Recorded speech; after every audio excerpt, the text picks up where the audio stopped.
I will. It's recording. Yeah. Hey guys, welcome to SNA. I'm Erica, I'm the president. I'm Gina, I'm the vice president. I'm Kevin, I'm the treasurer. I'm Allie, I'm the volunteer coordinator. I'm Lydia, I'm the, I don't know, fundraiser coordinator, points person. Events coordinator, Secretary. fundraiser coordinator. I'm Dan. Hello. Everyone. Doesn't know. Are you marketing or designer? Everything. No, I don't know. I'm the marketing director and vice president. Nothing more. All right, so just a reminder, to be an active member of SNA, you have to donate to 2 donation drives, volunteer or shadow for 4 hours, watch all the SNA meetings, and attend 1 presentation for the semester. And our donation drive right now is the Project Gambia, which Diane Selesco, which most of you have probably had, is taking a team that she knows is going to Gambia in late April. And they need some ibuprofen, Tylenol, vitamins, antibiotic ointment, cough and cold medicine, antiseptic, hand sanitizer, Pepto-Bismol, Pedialyte, and Band-Aids. And they're actually going to take all those items down to Gambia. So it's kind of cool that you can see like a direct impact of the things you donate going to Gambia. And a lot of the folks there don't have access to medical care. So they're taking a nurse and doctors and other team members there into the villages and giving them medical care, which is really cool. So they're accepting donations all throughout March for that. And you can drop them off with your name in front of the SNA office downstairs in Seton. Okay. I just wanted to introduce this. It's called the Semester of Service Passport. It's basically designed to recognize students for their volunteer work. I know a lot of you here are probably clinical students and probably don't have that much time to volunteer, but I'm hoping to get some like pre-clinical students and stuff that are trying to build a resume and volunteer more. Anyway, you basically just fill out your volunteer times and what you do and where you are, this little passport, and then you get awards depending on what level, how many hours you do, you get awards. They also write a letter to the president of the school specifying like what you did and your involvement in the community.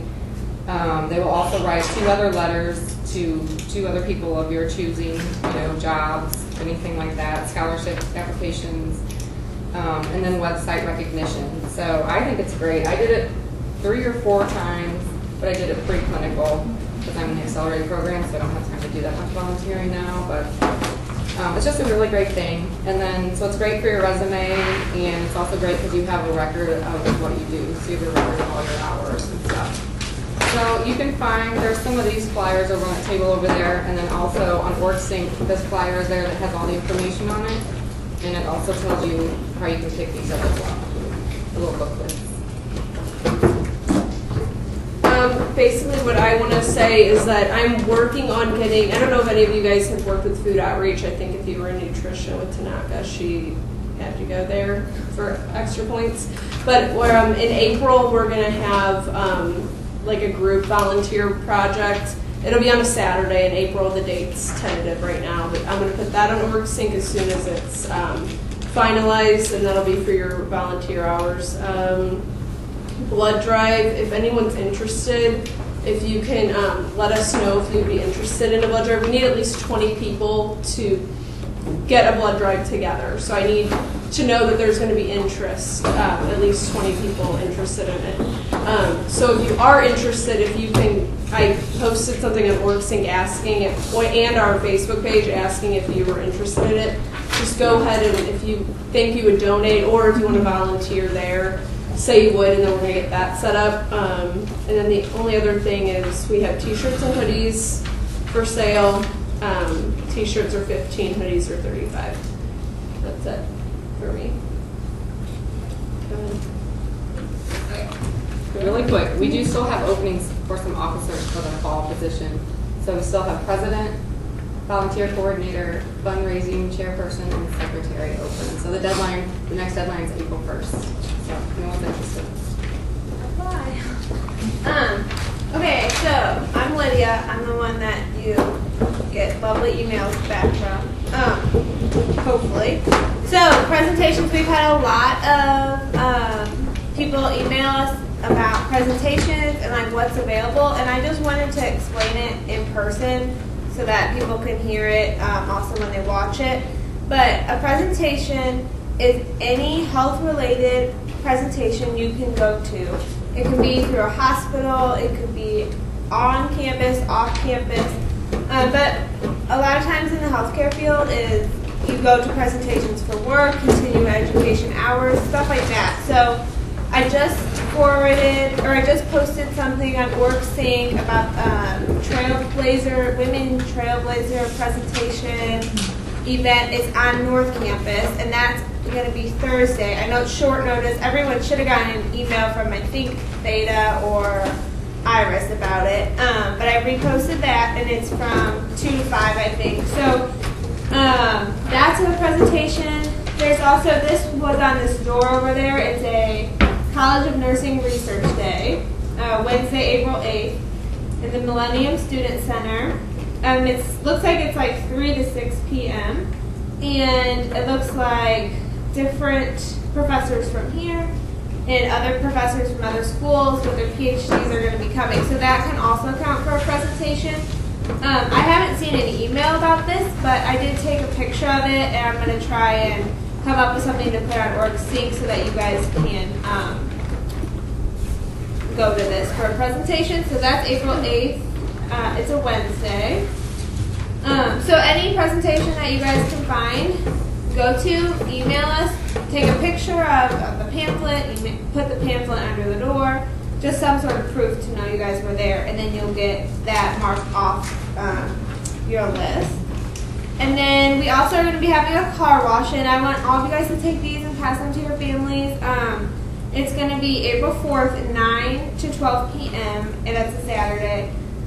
If you come, it's going to count for your volunteer hours if you help. So it's a really good way to volunteer with everyone. You get to talk to other student nurses here.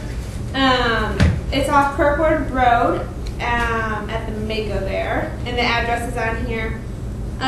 We suggested a donation price, so if you guys have family members and stuff, just if you can hand these out to them, try to get some people. All the money is going to go back to the Student Nurse Association, so we're kind of fundraising for that. But that'll be April 4th.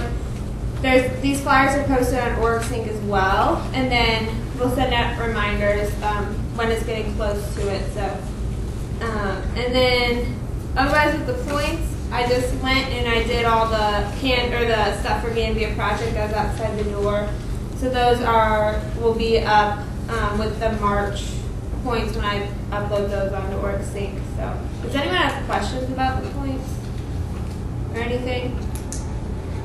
Okay. So you get 5. I had a question. I don't know what's your name. Sarah. Oh, behind you. Inka. Yeah. He asked me, do we get 1 point for one presentation or donation drive? But it's 5 points total, and then for completing everything. So it's not like if you do one donation drive, you get 1 point. It's if you do 2-year donation drives, watch or go to all the meetings, volunteer 4 hours. I think that's all right. And then it's all that. It's all or nothing for the points. All or nothing. So just so that's clear for everyone, because that can sometimes be confusing. So yeah. So you have to do all of that to be an active member, and then if you're an active member, you get the 5 points. Right. And then we email that. So the deadline for all the points is hopefully, I'd like it to be May 1st, because that gives me time to do it, to organize everything, make sure everything's correct, to send out the final sheet. You guys can check it, and then I send it to Chris Reckenwall, and then she sends it to each of the professors accepting points for that semester. So I know Patho takes it, MedSurg 1, MedSurg 2, Farm, and so I don't know. I think community. Your teacher will, Ask your teacher. Only 1 class per semester. So I was going to say that at our February meeting, but it got snowed out. So, but I think that's all. Are you still honoring the THE? Yes. They only do the donation drives and that's it? Yes. If you're a Triton Health educator, because you guys volunteer and do all sorts of stuff, all you need to do is 2 donation drives and then either go to or watch all the meetings. So, Oh, I didn't know about the meetings. yeah. Ben just said that it was the donation drives that we had to do, nothing else about the meetings. Yeah, you still have to watch the meetings too. Oh, Yeah. Well, I haven't watched any of the meetings. This is our first one, and then Oh, okay. the last one we didn't have because of the snow day, so we put out a PowerPoint, yeah, and just read through that and then send us a code word. Oh. Yeah. That The was one of code those word I asked. within the PowerPoint. So is there like a time limit of how long you can submit is it like you have up until the next meeting to Right. submit or? So for this one, I guess we could do that, the last meeting. Or the next meeting, or I think maybe since this is March, maybe April 1st will be our deadline to view this meeting. Okay. For our February meeting, I didn't put a deadline on just because it was like, Okay, that was the one. kind of canceled. yeah, it got canceled. No one really knew. It was so last minute. So you have the whole semester to do that. I don't want to Okay, like cool. jip anyone out of that because That was the one I was curious about. So Yeah. I was like, well, I didn't want to miss like the points for that because right. it was like now it's like the next meeting. So, okay. Exactly. Yeah. So when Dan posts the video for this, he'll put a deadline. And the code word for this meeting is pen light for all of you watching. Okay. So any more questions? Someone from Triton Health Educator emailed me the other day. Do you know who's the president of that right now? Yoda. Okay. And with a list of all of your guys' names. And I need to go double check, but I believe we wanted you guys last semester, we wanted you guys to watch all the meetings. That was not what Ben had said. He said that all we had to do was the donation drives. Okay. Because we have our own meetings with TAG and we do all the other stuff with them. Okay, I'll have to double check. Okay. 'Cause I want to say we wanted you guys to do the meetings Yeah. because. We want So you you to know what's use going too. on. So, because if you're a member of SNA, we want you to know what's going on in SNA also. But I'll double check and I'll get your name and stuff and email you about that or your president and just confirm that. So, because I know I've emailed with them too. So. And I have one thing to add. I know somebody clarified it already, but just so you know, like if you're doing an extra credit, if you're doing something in another class that's giving you extra credit for that class, it can't count as your extra credit for SNA. It has to be just for SNA. Does that make sense? Right. So like, if you've done nutrition with Tanaka and you go to food outreach for her extra credit for 4 hours, we're not supposed to count that for SNA's 4 extra hours. But I mean, we're trusting your honesty on that. So. Okay. So just a reminder that our checkbook is available openly on OrgSync. We have the SGA meetings that we're required to send at least one member to, and there are 2 upcoming SGA meetings. The first one is going to be on April 10th. It's at 12:30. And then the next one is May 8th at 12:30. Those are both Fridays. So we're required to send at least one member. And if you go, this will count as your presentation for the semester. We really need someone to go to these meetings, even if it's 2 different people. We missed the last 2, so we had to pay a $100 fine to unlock our funds for the rest of the semester.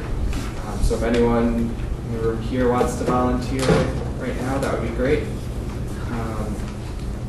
We're already not- not even clinical. That's why we can't. Yeah. So, What time are the meetings at? 12:30. 12:30. We have class. That's what we're running all day of them. So Okay. Well, if anyone, you can email one of us if somebody watching wants to do What's that. the information on the one in May? the one in May is Friday the 8th at 12:30. Like where? I can let you know. If someone's interested, you guys can let Well, us we know. can And post it. We can We can post post both it of too. those too up. I'm not really sure exactly where they are. Somewhere on North Campus. It's SGA. On the 3rd floor of the Millennium Center. Oh, 3rd floor. Yeah, I guess in the yeah. The chamber. Thanks. Otherwise, the majority of our budget right now is to send someone to the national conference this year in Phoenix, which is coming up in April. And I do have one other thing. So we also have these other shirts that we can order if anyone's interested. They're pretty generic. They don't have UMSL on them. They're just SNA, and they will be $12. So I'll put a sheet up on OrgSync that you can fill out your size. or you can also email me. It's just my first and last name, Kevin Oaks, and then @gmail.com. Anybody else having a good semester? All right. All right. Then. No. And you guys can skip patho on Fridays. It's not that big of a class, right? So we just had tests, so we don't have to go to the next. Bunch of stuff, yeah. It's a very important class. So it's great. Yes. What is the SG? As the Student Government Association has meetings once a month, and as a student organization, we should attend. I don't really have any confidence in the Student Government Association personally, because they approved our 20% increase in our student fees, which I was going to talk about in February, but it has passed, and so our student fees are going to go up 10% in July, and they're going to go up another 10% the next July. So we did a lot. We really fought against it, but it passed. So. If you, I did email my state legislator and say, hey, what can we do about this? And he said, vote for people who will support higher education in Missouri when you go vote. So, right now, our membership, we have 352 members on OrgSync, which is pretty awesome. And last semester, we didn't have 352 members, active members, but we did have a whole bunch. It was over 100. Like 150. 150. So that was last semester. That means they participated. They did all those requirements, so I'm not going to rehash that again. And then I have visited a few classes this semester and a few classes last semester. If you know any of your friends that are out there that are interested in becoming an SNA member or SNA active member, you can point them to OrgSync, like you all have done in the past. And if you yeah, that's about it for that. And I guess lastly, we have our guest speaker today is UMSL alum, class of 2007. Can you hear me, Dan? Yes, I It's really hot here, so it's chilling out in the hallway. He graduated in 2007, and come on in here, Daniel.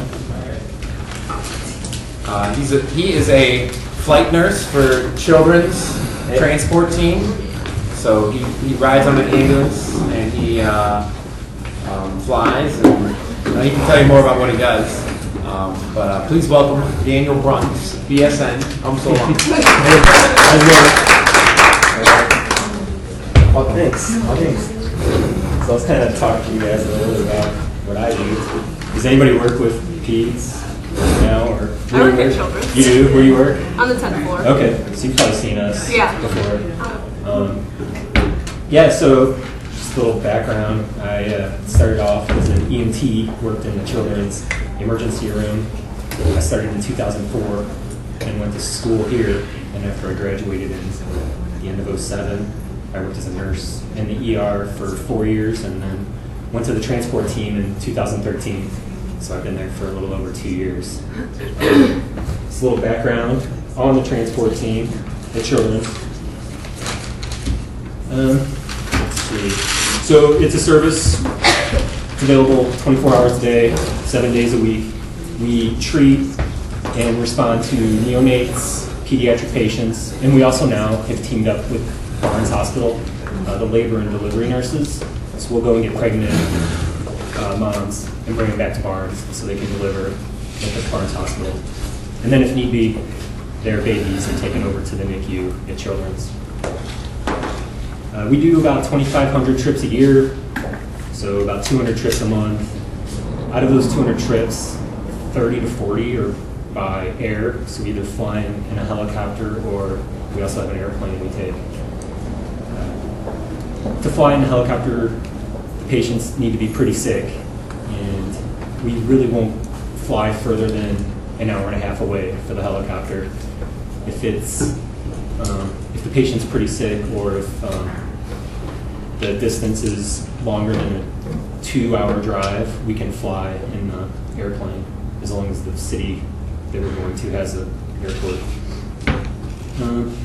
Our team consists of 2 RNs and a paramedic, and sometimes, depending on how sick the patient is, a doctor will come with us too. We have 3 bases. So we're not just at Children's. We have another base at Memorial Hospital and another base in Farmington. It's called Parkland Hospital. And that's just to allow us to get to some of the rural hospitals faster. So when they get these super sick kids, that they don't have to wait for a team out of St. Louis just to come get them. So like if there was a kid in Potosi who was sick, the Farmington team could get there faster than the St. Louis team. To qualify to be on the team, you have to have at least 3 years of experience. So that includes being in an ICU. So at Children's, like if you worked in the pediatric intensive care unit, the neonatal intensive care unit, the cardiac intensive care unit, or the emergency room, that could qualify you to be on the team. And you have to have 3. They like 3 years at least, but they prefer 4 to 5. You have to pass a physical agility test because we're lifting a lot of heavy equipment. The stretchers that the babies go in weigh around 300 pounds because it has a ventilator built onto it and a clear like isolette where you can see the baby inside of it. You have to lift, pull, and push things. You have to pass that to be on the team. And you also have to become certified in a ton of stuff. You have to have, are you guys familiar with like ACLS and PALS? We have to have those 2. We have to have 2 trauma courses where you have to do like a simulation and then take a written test. We go to the OR and practice intubations because a lot of times we'll get to the outside hospital and the babies need to be intubated for transport back to Children's. We do simulation training, CPR.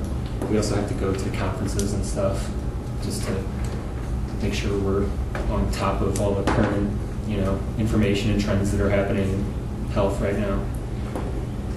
I think to be successful on the team, you have to work well as a team, obviously, because there's 3 of you.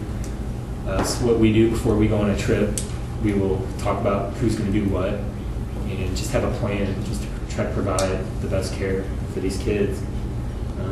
You have to be confident in your skills, and you also have to trust your teammates.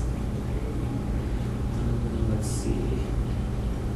So our schedules are kind of cool. I personally like them. We do a 24-hour shift and a 12-hour shift every week. So most of you will probably do 12-hour shifts in the hospital, 3 of them, unless you're part-time. But it's kind of nice because it gives us a lot of time off. Like my schedule, we have a 6-week rotating schedule. So at the end of 6 weeks, it just starts over and we start our schedule back over. I have a period of time off where I have 6 days off in a row, 5 days off, and a couple 4 days off in a row. So it's really nice if you like your free time. And there's always the ability to pick up extra shifts if you want to. I really don't. But we have 4 ambulances, 4, we call them mobile intensive care units, and they mimic basically like an intensive care unit room. It has everything on it that you would need to transport a sick patient. We have 2 helicopters that are on standby and then 1 airplane that's on standby for us. So I know this is a lot of information. And if you guys are ever at Children's, you can come to the 5th floor and kind of check it out, and we can show you like our ambulance and stuff. Our helicopters are kept at, one's actually in Farmington at the hospital, but our airplane and helicopter are downtown Cahokia, Illinois. It's just where the pilots are, and all the equipment and stuff. But yeah, if you're ever at Children's and you're on the 5th floor, come by, say hey. We carry a lot of equipment just because we never really know what we're walking into when we get to the outside hospital. So here's how it kind of works. An outside hospital will get a patient. They will call our dispatch or our communication center, and they'll be put into contact with the physician that they need to talk to about the patient that's coming to Children's. And then they'll decide what the outside hospital needs to do, and they'll decide if they're going to send us to go get the kid. Sometimes they'll come by one-way ambulance from the hospital, or they'll want us to go and get the patient. But they'll get information like vital signs, labs, x-rays, and basically the story. And the doctor will tell us what's going on and then tell us what we need to do once we get there.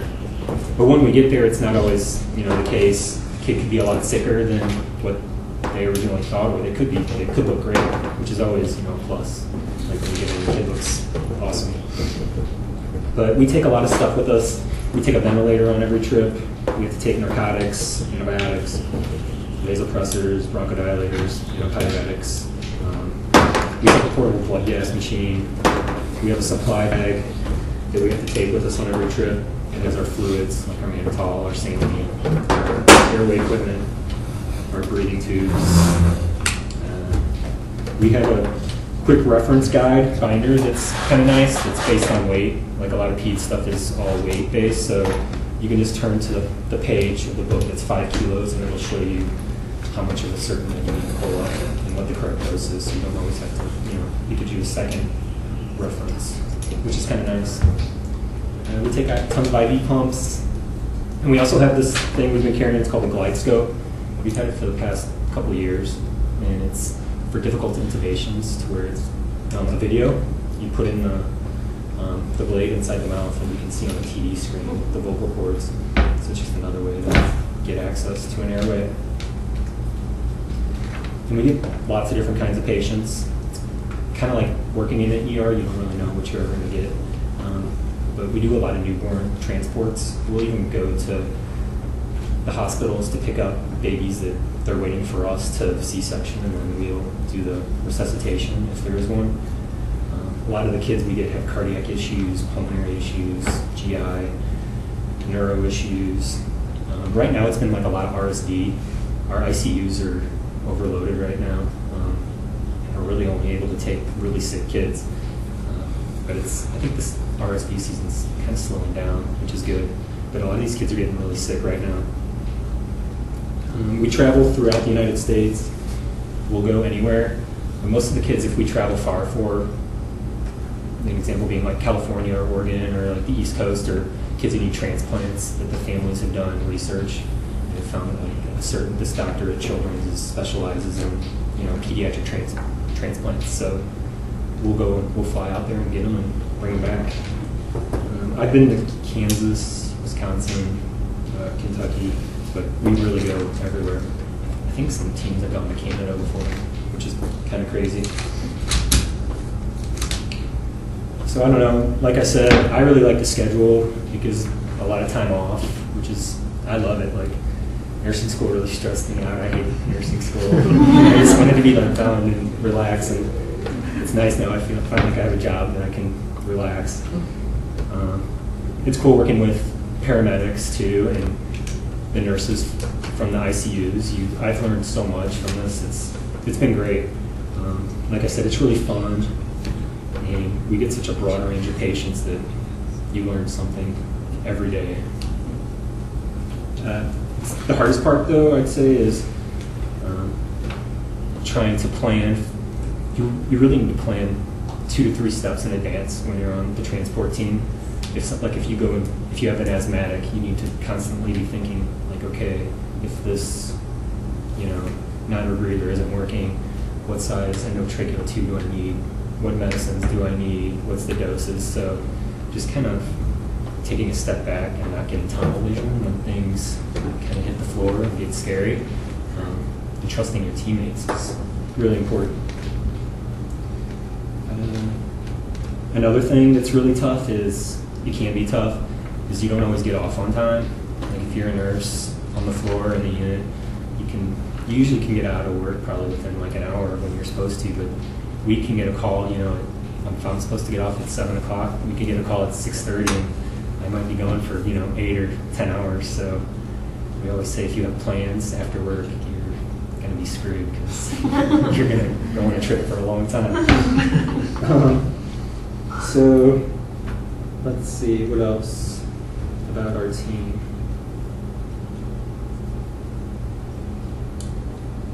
Just really overall, it's a great job. If anybody's interested in something like being a flight nurse, I would suggest either getting your 3 or 4 years of critical care experience in an ICU or an ER. I don't know what your instructors tell you. I think they told us like go to the floors, but I don't know. I don't really believe in that. Go to what you want to do. And if you don't like it, it's nursing. You can always change fields. That's what's awesome about it.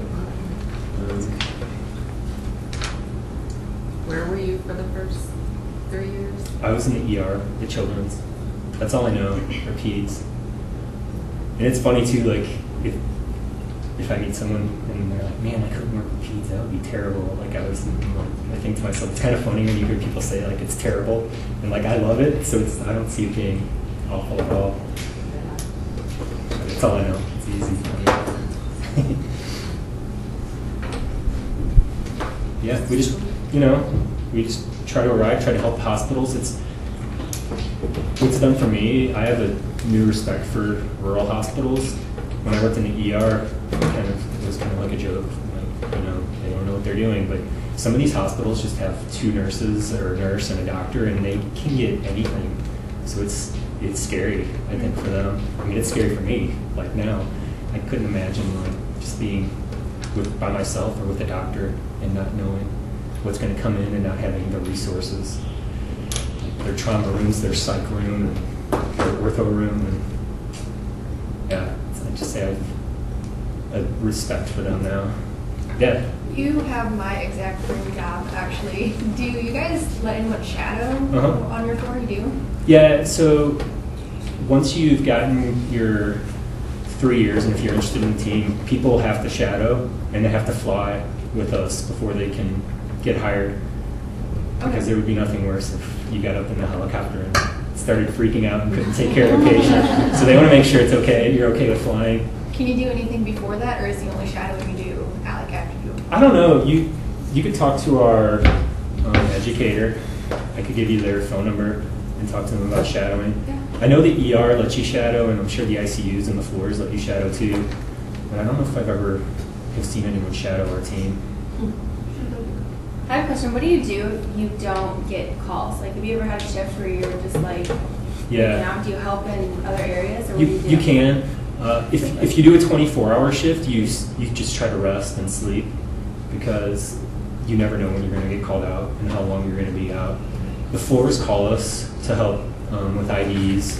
The ER calls us to help with traumas. So we try to help as much as we can. Yeah, but if we also, that's a good question because we also have quarters. So we each have our own room, which is nice. And in Farmington and Alton, we have a kitchen and like a lounge area with a TV we can hang out in and relax. But if you work at 24, you just try to relax as much as you can. Do you feel like the ER prepared you well for that job, or would an ICU job be? Or do you feel like you were? That's a good question too. I guess you could argue either. The ER, I feel like my assessment skills are very good. Like I can walk in a room and be like, okay, that kid looks like crap. My skills, I think it helped my skills, like my IV skills, and a lot of in the ER you have to make your own meds, so that helps too. I know in the ICUs, I think a lot of the meds come from pharmacy, but you make all your own meds in the ER. I think it's a lot more hands-on, but the argument could be in the ICU you work a lot more with ventilators, which our kids get put on ventilators quite a bit. I think they do a lot, I would say they do a lot more drips, like a lot more epi drips, dopamine, pressors and stuff. So it's, I don't know, it's whatever, I would say whatever you go into, and you're gonna learn so much once you're on the team from your other teammates. How long is your training then? Our orientation is, I think it's 6 months. I can't remember. It's either 6 months or 8 months. Oh. It's pretty in depth. We go to so since I was in the ER, I did 3 weeks in the neonatal intensive care unit, and we do a week in the pediatric intensive care unit. And then the nurses that came from the ICUs go to the ER, and then they either go to the neonatal intensive care unit or just the ER if they need to. But the training's pretty stressful because you're faced with all this transport equipment that you've never seen before, and we have a couple different ventilators that you need to learn how to use and be proficient in, and just a lot of equipment that you need to know how to use. And by that, I still get nervous when I go to work that we're going to get a super sick kid and it's going to be scary because it's you, and another nurse, you know, and a paramedic. So that's why working as a team and not freaking out and just trying to stay calm and do things in a way that are safe for the patient, you know, important. What about the parents of these kids? Do they fly with you? Do they drive? Do they have to arrange their own transportation? So I imagine like in a helicopter, things are pretty tight. Yes, in the helicopter, they do not come back with us. There's not enough room. But in the airplane, we can bring a parent back, just one parent, and then in our ambulance, we can bring 2 parents back. So our ambulance is set up, it has, you know, the front 2, like the driver and the passenger seat, and then there's a row of seats behind that too. And then there's like a little hole, a cubby hole that they can like look back in. Generally, the parents right up front. If it's a special needs patient, we will recommend them riding in the back, but a lot of the times we've found that the patients do better if the parents are just a little bit further away from them. They don't freak out as much. It's amazing. Once they're in the back of the ambulance and the vibrations just usually put them right to sleep. And they sleep, you know, for a couple hours or, you know, however long the trip is. So with that, would your transport team be the same team that would come to like just a local hospital to like I work at St. Anthony's ER and we've had Cardinal Glennon come and get the kids because we don't admit there. Yes. And then take them to their ER. Yes. Would that be the same equivalency kind of? Yes. Okay. Yep. Yeah, we will go to any hospital. It doesn't matter how far or how close. You know, we do a lot of stuff in St. Louis. We go to Christian Northeast a ton, Northwest Healthcare a ton, Progress West. We do a lot of take-backs too, so we'll take kids that are ready to go to, that don't really need to be at Children's, but have you guys heard of Rankin Jordan? We take a lot of kids to Rankin Jordan back for their care there. We do a lot of psychiatric take-backs from the Children's ER to the psychiatric hospitals too.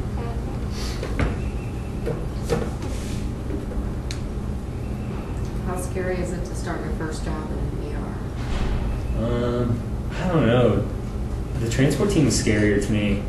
The ER was, I guess it was just like getting your first IVs and having the parents hovering over you while you do procedures. That's kind of the toughest part.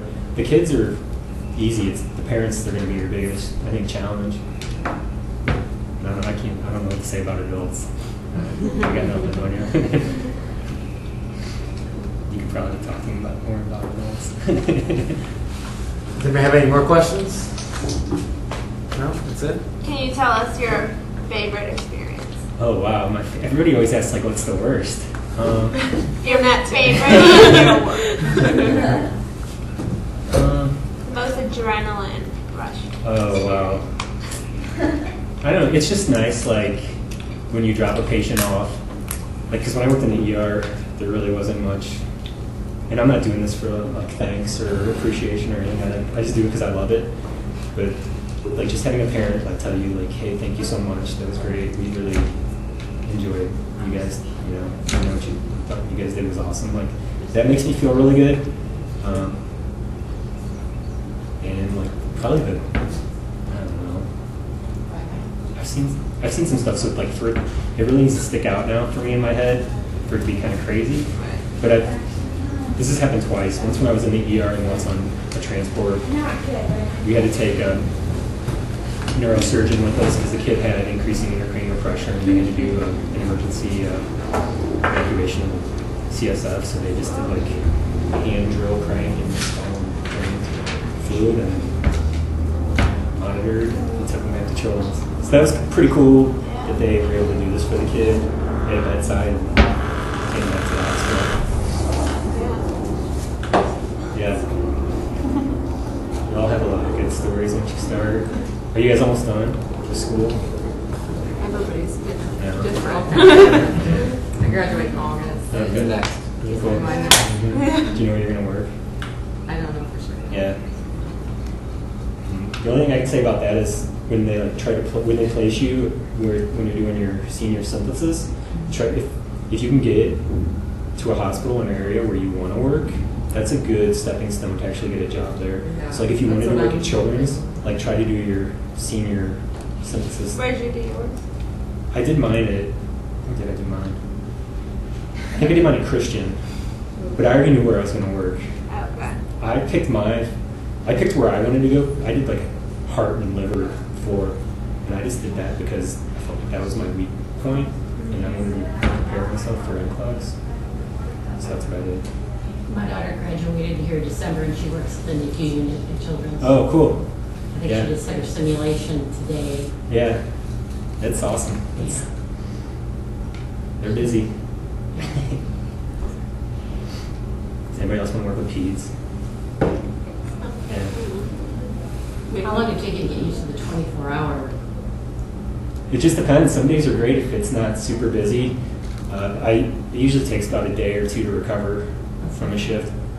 Because even if you can't sleep, you're not really sleeping. You're on edge because we carry phones with us, and they alert us if we're going on a trip by a page or a text. So when you're laying there, you're just waiting for your phone to go off. So you don't really sleep good. At least I don't. Yeah. How many nurses are on your transport team? I think, actually just looked this up. I think 44. We have 20 medics. Is there a doctor that is involved at all? Do you have like a main go-to doctor? Yes, so depending on what floor or unit they go to, that's how they determine what doctors. So we'll get to the hospital, we'll tell the doctor what we see in our assessment, and then we'll decide on how we're going to treat them. But it's the accepting doctor is the doctor we're talking to. Okay, so it could vary. Yes. Depending on the case. Yeah. So if it's like, if this kid's really sick and needs the ICU, we'll talk to the ICU doctor. If the kid's going to the floor, we'll talk to usually like a hospitalist. Okay. So after you do your 3 years of ER or intensive care, and you get hired there, how long is your training? Like within? With the team? Yeah. It's 6 to 8 months. Is it? Mhm. Okay. That's good. Yes, yeah. And everybody's terrified, like, when it's over, because you're on your own. You don't have your, safety blanket, because you're with another nurse, the whole time. And they kind of walk you through everything until you're getting close to being done, and then they just kind of let you go and do your thing. Yeah, it's fun. It's awesome. Nursing's great. Thank you for coming. Yeah, no worries. Thank you. Yeah, It's that's fun. awesome. Our team has a Facebook page too. It's kind of funny. Thank you for coming to the student Thank nursery. Thank you so much. Yeah, no problem. Yeah, they're always kind of posting. Our educator posts some cool pictures and stuff about like what's going on with